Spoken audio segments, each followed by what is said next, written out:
Well, what is this new thing that Jeff Sessions is trying to push?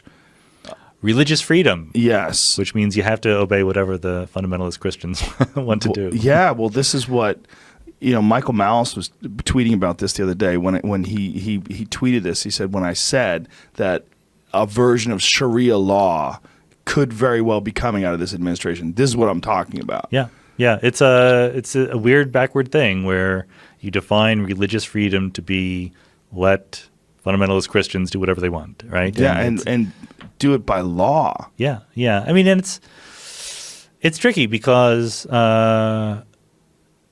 I don't know. I mean, if someone wants to, part of me is a little bit libertarian when it comes to personal action. Like if someone doesn't want to deal with you, that's their right. Yeah. But when whole groups are being subject systematically to discrimination, like gays are, then the government steps in to protect them a little bit, and I think that's okay. And a lot of this is, doctors don't want to do abortions, or health care providers or insurance providers don't want to pay for things because of their religious beliefs, or Catholic universities don't want to do certain things, and I think that these are legitimate questions, and we're not really having a grown-up intellectual conversation about them. We're just throwing feces at each other, in this particular arena. Well, it's also strange when someone comes up with some sort of a new idea like that goes against the separation of church and state, and it's being promoted by a guy who's openly religious and says about a bunch of really preposterous things. And, generally someone who's not a very trustworthy source of intellectual discourse. That's right. And there's this fascinating question about why white evangelicals are Trump's biggest support group, right? Yeah. Like huge despite the fact that he is not religious himself, that he's the biggest sinner ever to be in the Oval Office. But they love him. And it's a weird thing. And I think a lot of it so there's sort of the strategic questions. A lot of it comes down to abortion, right? They want Supreme Court justices who will overturn Roe v. Wade. And however they're going to get that is good for them. But then there's a whole much more elaborate apologetics about how God is using Donald Trump as his instrument to, make the country better, even if he himself is a flawed vessel. Sometimes God works through flawed vessels. Well, if you position yourself as an ally, even if you have previously sinned, the beautiful thing about Christianity is all you have to do is say, that's not me anymore, I found Jesus. And I saw a pastor on television going on about that, and about when you're talking about Trump, you're talking about the Trump before he found Jesus. And he's like, I don't have a past. And he was like, I am born again. I do not have a past. Do you? And he was going on about this whole thing about this concept of Trump is now an agent of God. But I don't necessarily even think it's Christianity. I think that religion can be infinitely malleable to the purposes of the moment, right? Sure. Like he wouldn't have said that about Obama or whoever, right? Right. You pick and choose when you apply your criteria. Like I did this once as an exercise for myself. There's certain phrases in the Bible or certain passages in the Bible which are sort of unapologetically left-wing and socialist, right? Just like there are others that are unapologetically right-wing and authoritarian. It's a big book full of different things. Right. So I wondered, like, what do they tell themselves? What do the people who don't fall on that side of the spectrum tell themselves about these passages in the Bible? So there's one very famous passage about how it is easier for a camel to pass through the eye of a needle than for a rich man to enter the kingdom of heaven, right? Right. Clearly, I think that anyone who reads this says this is an anti-rich person statement. So you can Google it. So what do people say about this? So my favorite explanation was that sure, it's impossible for camels to pass through the eyes of a needle except if Jesus helps them. Or if you grind the camel down to a very that's not what fine they said. dust and they interpret one this particle at a as time. Jesus said that only through Jesus do we get into heaven. That's really the only lesson they get from it. Okay. So that's nothing to do with rich people. All you have to do is find Jesus, and if you're rich, you're good. Well, this but is why on your own, you're fucked. This is why I can't, even though I'm an atheist, I'm very happy to explain why I don't think that God exists. But I don't blame religion most of the time for people's bad actions, because I think that religion is just sort of a catalyst. It lets people find excuses for their bad actions. Mm-hmm. But it's usually the bad actions, the desire to do bad actions that comes first most of the time. Do you ever look at religion as a potential almost evolutionary software program that's allowed people to sort of adopt morality and impose certain standards of behavior that are conducive to civilization? So people talk about that, and again, I'm not an expert there. I'm a little skeptical because it sounds like too much of a pat story to tell after the fact, right? I think that we are a little bit quick to attribute ideas and cultural concepts to evolution.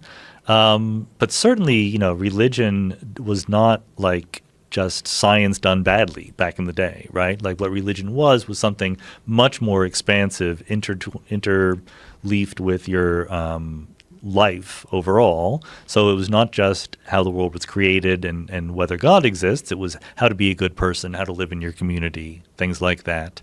And, disentangling these things is one of the reasons why religion is still hanging around, right? Like even after the kind of underpinnings of the religion in terms of understanding how the world works have been removed by science, the other functions are still there. And I'm a big, critic of my fellow naturalists who have not put enough effort into replacing the other functions of religion now that the claims about the world are no longer viable. That's a great way to present it. Yeah, and it's really a problem when there's so many versions.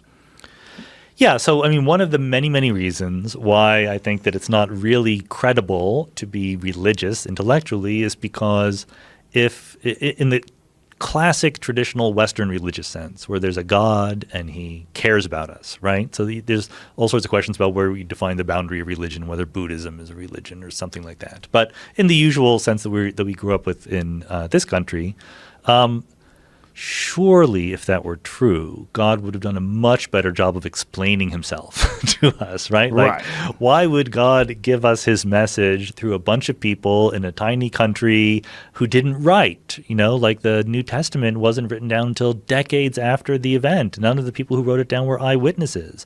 Why is it only shared there? I mean, God is God, right? Like he could easily have showed up to everybody in the world, talked to them, explained how things were going, and let them make their own choices. Yeah. That would have been a much more efficient way of getting the message out. And so it's just not really sensible to think that so if God didn't exist, then what you would imagine is that in different countries, in different parts of the world, in different periods in history, people would tell their own stories, and they'd all be a little bit different, and they'd be adapted to their local circumstances, and they'd be utterly incompatible with each other, and that's exactly what you find.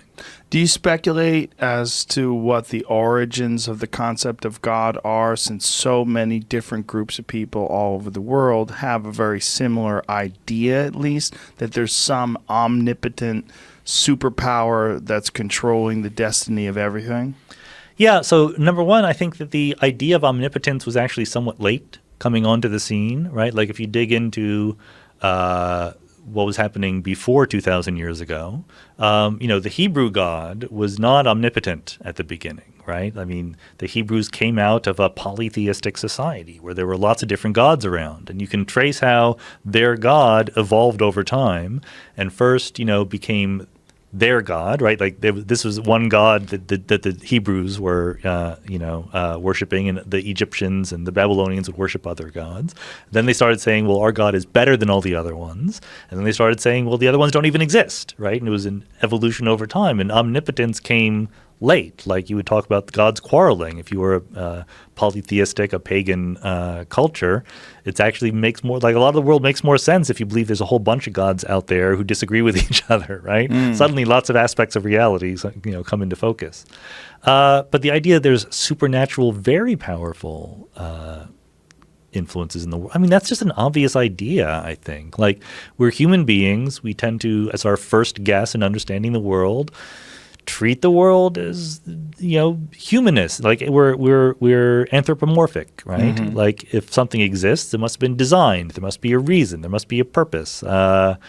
Things work in a certain way because someone made them that way, and that we don't see that person hanging around, so it must be up there in the sky or something. I don't think it's that hard to imagine that all sorts of different cultures would evolve. Do you think it's also a function of us growing up with mentors and father figures and leaders and chieftains, and there's always someone who is the big kahuna. So this is the sky daddy. Yeah. The sky daddy overlooks the big picture. I think there's that, and also the idea of your ancestors and ancestor worship or veneration, right, which is also very almost universal, in primitive cultures. Like you don't want to admit that you died, right? That's a sad thing to sit through. So I don't know. I'm sure there are real experts who know a lot about the actual origins of these things. But my point is just that I don't take the commonalities between different sets of religious beliefs as evidence for anything other than it's a very human thing to invent.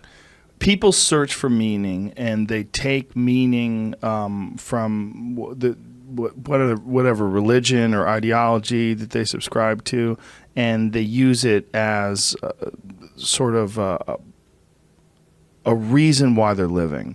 It gives them hope. It gives them something. Yeah, it's a very common theme among religious thinkers that if it weren't for the existence of God or whatever, there'd be no reason to live, there'd be no reason to be a good person, and so forth. And, I think it goes back to the motivation we have as having bodies versus being in a computer. Like, there's plenty of reasons to do different things. Like in the big picture, in my last book, I talk a lot about it's okay to admit that we as human beings have desires, that there are things we care about, that we want to be true.